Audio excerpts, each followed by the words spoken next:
storm surge of a monster cyclone like Matthew, if it hits just right, will wash homes away and leave anyone inside to die a violent death. You see what I'm saying? It's hitting a much more populated area. Maybe it will stay offshore. Maybe Florida will get lucky. It's a very big maybe. Maybe it will stay offshore. Maybe Florida will get lucky. It's a very big maybe, and it's not a gamble you can take. As Florida's governor has warned repeatedly, this storm will kill you.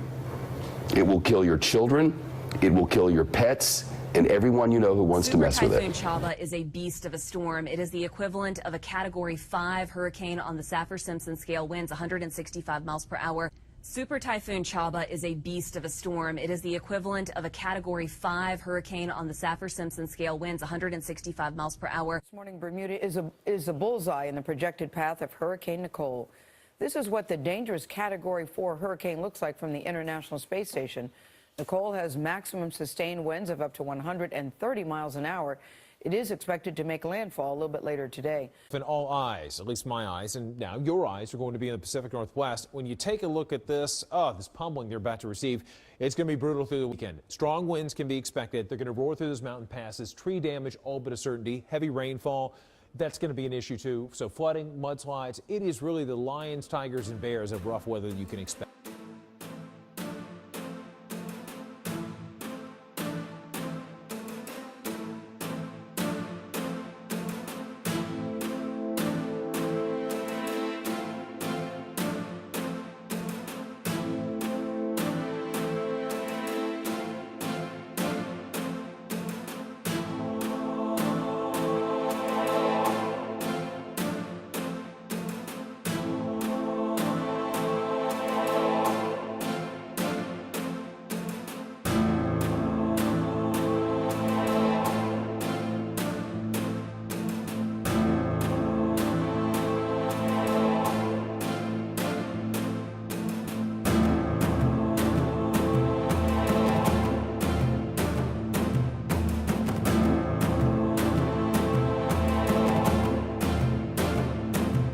Expanded the area where the storm may hit. See this? Melbourne, Daytona Beach, all the way up to Jacksonville. This moves 20 miles to the west, and you and everyone you know are dead. All of you. Because you can't survive it. It's not possible unless you're very, very lucky. And your kids die too. Maybe it will stay offshore. Maybe Florida will get lucky. It's a very big maybe.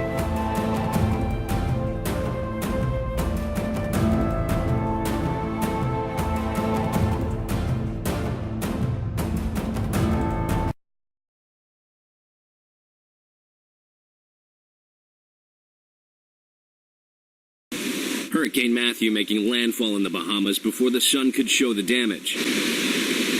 A strong Category 3 shaking the island. Bright lights and sparks from explosions visible numerous times as the delicate electric grid failed.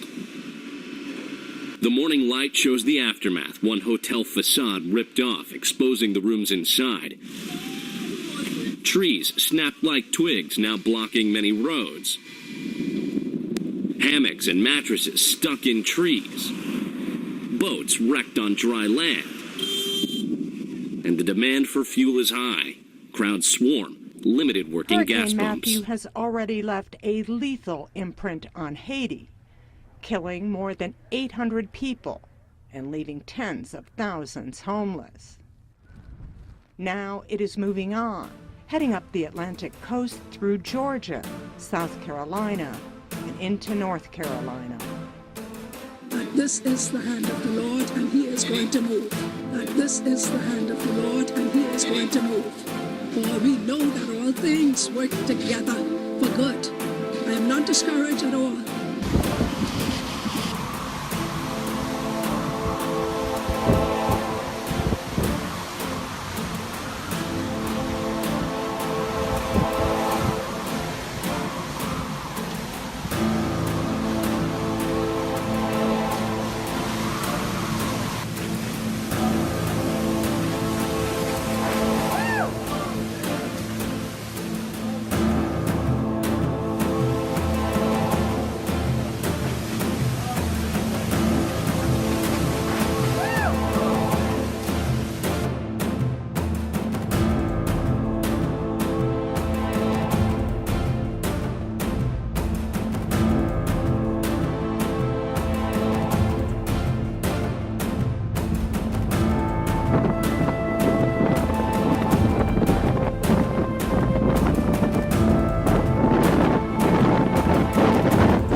watching RT International live from Moscow. We begin with our breaking news, and that is Russia's defense ministry has vowed to shoot down any perceived threat in Syria.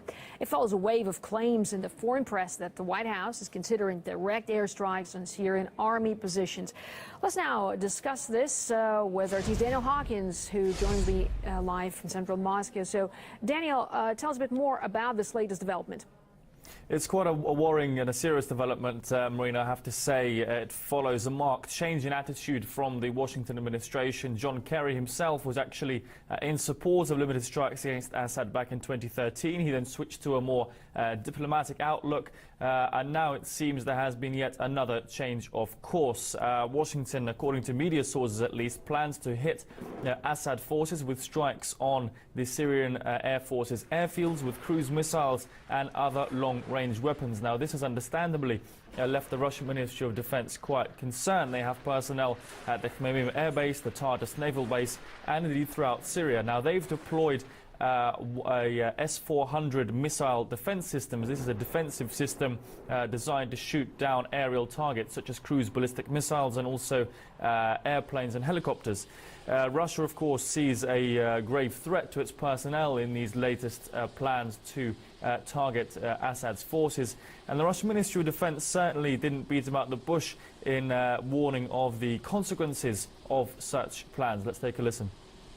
I would like to remind the American strategists that the air cover of the Russian bases in Khmeimim and Tartus is provided by the S-400 and S-300 anti-aircraft weapons systems, the strike radius of which may be a surprise to any unidentified flying objects.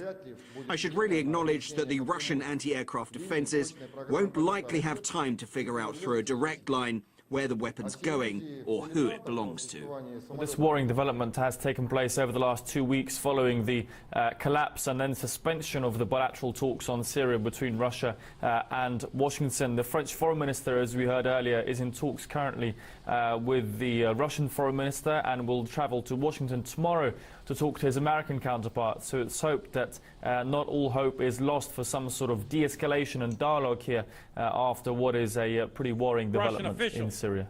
Ambassador to the United Kingdom, Alexander Karamenko, he said, quote, "The established world order is undergoing a foundational shakeup with the Crimea, Ukraine, and Brexit."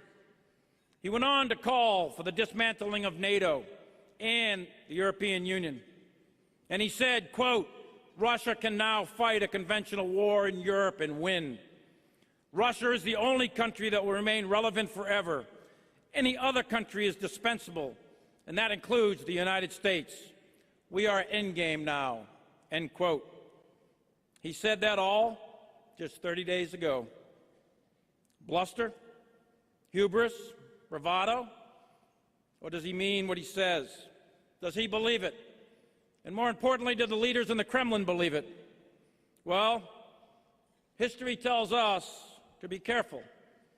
It's always wise to believe foreign leaders' declaratory policy, as most nations tend to telegraph their strategic intentions. War tends to slaughter the sacred cows of tradition, of consensus, of groupthink and myopia. The next war will be no different. Those of us, or those nation states that stubbornly cling to the past, will lose. They will lose that war, and they will lose it in a big way. We should think of nothing in the past as sacred except the concept of victory. But I want to be clear. I want to be unambiguous. I want to be clear to those who try to oppose the United States. I want to be clear to those who wish to do us harm. I want to be clear to those around the world who want to destroy our way of life and that of our allies and friends. The United States military, despite all our challenges, despite our op-tempo, despite everything we've been doing, will stop you and we will beat you harder than you've ever been beaten before. Make no mistake about that. And the United States Army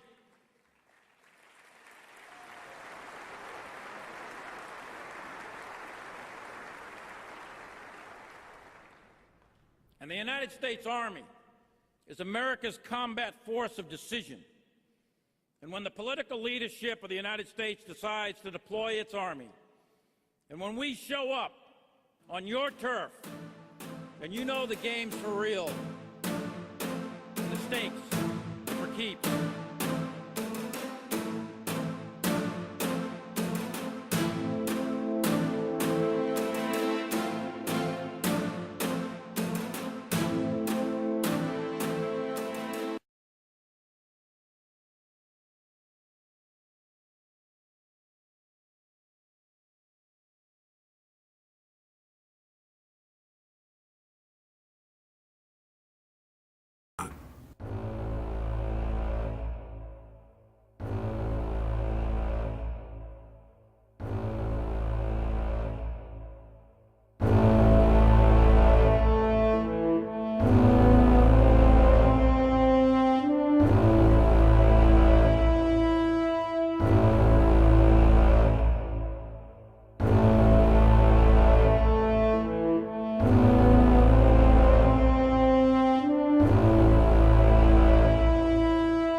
Если такое однажды случится, то каждый из вас должен знать, где находится ближайшее бомбоубежище. Война ведь не начинается за 5 минут и просто так, а сотрудники МЧС регулярно проверяют, чтобы на этом противоядерном складе исправно функционировала их часть хозяйства. России надоело высокомерное американское вранье. Прогибаться дальше некуда. Как Америка обрушила отношения с Россией? Что будет теперь? Пока в Белом доме обсуждают ракетные удары по Сирии, наши военные предупреждают. Будем сбивать все. Хватит. Американского вранья нахлебались.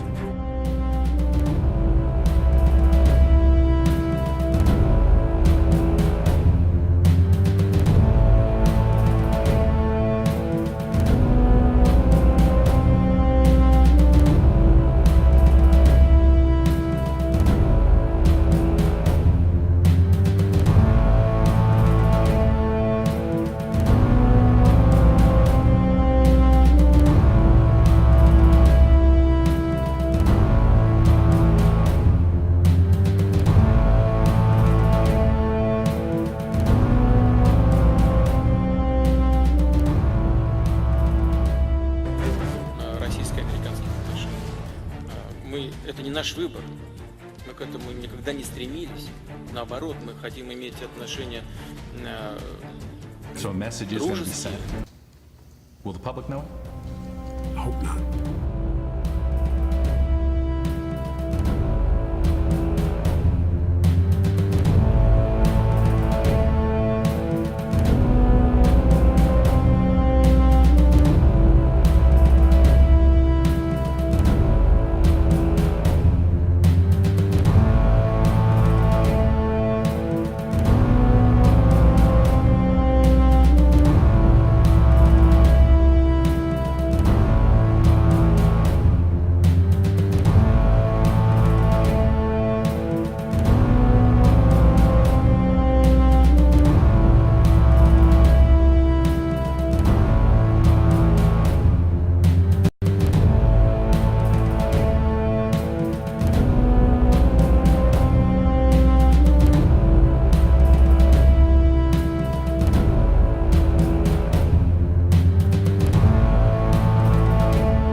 most of you saw, the United States announced our decision to suspend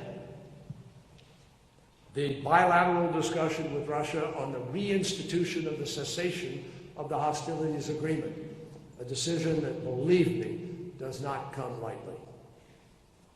But I want to be very, very clear to everybody. We are not giving up on the Syrian people. We are not abandoning the pursuit of peace. We are not going to leave the multilateral field. We are going to continue to try to find a way forward in order to end this war.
طيب ممكن نشوف اخر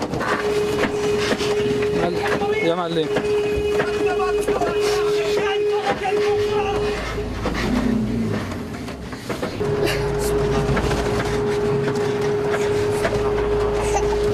لا يا قلبي لا.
For Southern California about the increased risk of a major earthquake. Experts say a series of small quakes along the San Andreas Fault could lead to a bigger one, and people in the area should revisit their emergency plans. This, of course, is the area of concern, as you're seeing on your screen, and it's no stranger to disaster. In 1994, the North Ridge earthquake killed 57 people, injured thousands more, causing billions of dollars in property damage. Most recently, along the San Andreas Fault system, the same one we're talking about, was that earthquake in South Napa, and that happened in 2014, was a magnitude of 6.0, certainly caused a lot of damage as well. Joining us, Richard Allen, the Director of Seismological Lab at UC Berkeley. Richard, it's great to have you back on the program. Great to be with you. You know, it's interesting to look at earthquake forecasting as we're watching a major storm on the east coast of the United States. We're all familiar with weather forecasting somewhat. Is forecasting an earthquake similar? It's very similar in the sense that we sort of know that on any given day there's a chance of an earthquake, and we can associate a probability with that. But then when we have a swarm like this, it increases the likelihood. It's the same thing as when there's a hurricane out in the ocean and we're trying to predict and estimate the likelihood that it will hit a particular coastal city. Same idea, we're trying to look into the future and come up with a likelihood. So tell us a little bit about the swarm that happened about 7 days ago. What about that swarm was notable? So this was a small swarm, well, I say small, a few hundred earthquakes. The largest earthquake was only about a magnitude 4.3, but it was down in the Salton Sea, very close to the southern end of the San Andreas Fault. And when we see events like this, it makes seismologists get a little concerned because it's a lot of activity close to a big fault, and we know that that increases the likelihood of a bigger earthquake on the big fault. And so that's what gets us all a little alarmed. So walk us through these numbers. The likelihood of an earthquake on any given day is what? So on a given day, or within a 7-day period, this advisory was for 7 days. So in a 7-day period, the likelihood of a big earthquake on the southern San Andreas is about 1 in 6,000. And so this forecast suggested a heightened alert about that, a heightened probability. What was that? So somewhere in the range of 1 in 3,000 to 1 in 100. So up to a 1% likelihood of a larger magnitude earthquake on the southern San Andreas. So that's suddenly a number that means something to all of us, I think. So what does that mean to you? Because those numbers, when you hear 1 in 100 for me, I'm thinking, okay, that sounds like that's a high probability. But for someone like you who studies earthquakes on a regular basis, how do you see these numbers? Well, this is a big increase. I can tell you it makes the hair stick up on the back of my neck, and I start to think about what might actually happen if that big earthquake occurs today or in the course of this 1-week period. So the 1-week period actually ends today. We've had this warning for the last 7 days, and so far, Richard, no earthquake. Does that mean we're in the clear? Well, of course, we're never in the clear, unfortunately. The earthquake can happen at any time on any day, but it does mean that we're sort of in the end of this sort of heightened period of concern. The likelihood of that big event happening actually decays over a period of days, and so the advisory was for a 7-day window, which is now over. But so that means we're past this little hump. But nobody should think that means we're in the clear. We are never in the clear. We always have to be ready for that earthquake. You know, we're showing images from 1989 in San Francisco. That's my hometown, and certainly you see the devastation from a really large earthquake. As we finish up here, we're seeing some images as well from Napa in 2014, and it's easy to forget the damage that earthquakes can cause. I just wanted to ask you, Richard, before we let you go, one of the things I've seen written in a few different articles on this topic is that we're due, meaning that the San Andreas Fault is ready for another major event. Why is that? Yeah, there's no question the San Andreas is ready for another big earthquake. The last major damaging earthquake in Southern California was in 1857. We think that the recurrence interval is much shorter than the time that's passed since then. Up in San Francisco, the Hayward Fault has a recurrence interval of about 140 years, and the last earthquake was in 1868. So in both cases, you know, we could argue that we're due for another earthquake. So again, this is just a good reason for us all to revisit our emergency plans, make sure we have our emergency kits, and think about how good the buildings that we live and work in are and whether they will survive the earthquake. You know, whatever coast you're on in our country today, whether it's the East Coast looking at the hurricane or the West Coast thinking about earthquakes, a great reminder about those emergency kits.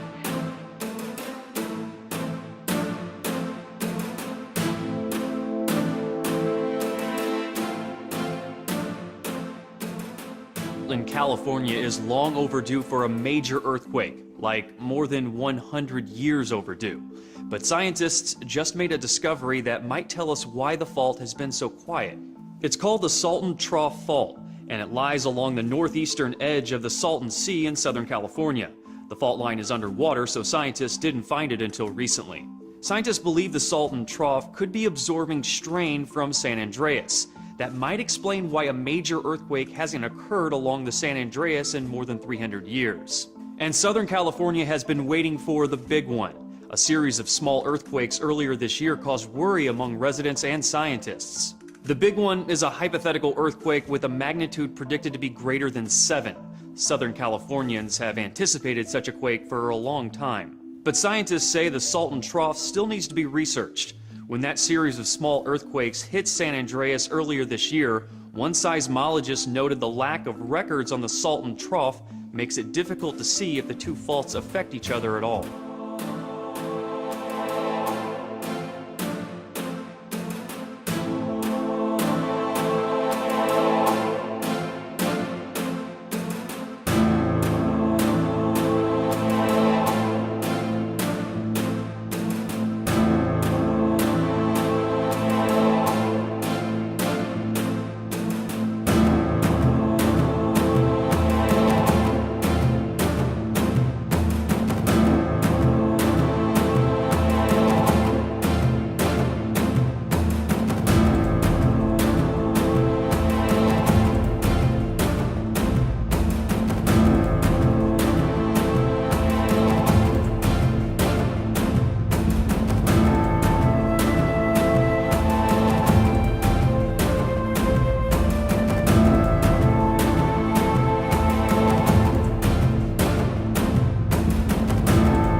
a strong earthquake with a preliminary magnitude of 6.0 has struck just off the coast of southeastern Taiwan. That according to seismologists. There was no immediate word on damage, but no tsunami warnings have been issued. The earthquake, which struck at around 11:52 p.m. local time on Thursday, was centered near Green Island. That's about 20 miles southeast of Taitung City. The Central Weather Bureau of Taiwan put the preliminary magnitude of Thursday's quake at 6.0. It said moderate to strong shaking had been felt in Taitung County, while other regions across the southeast experienced light to moderate tremors.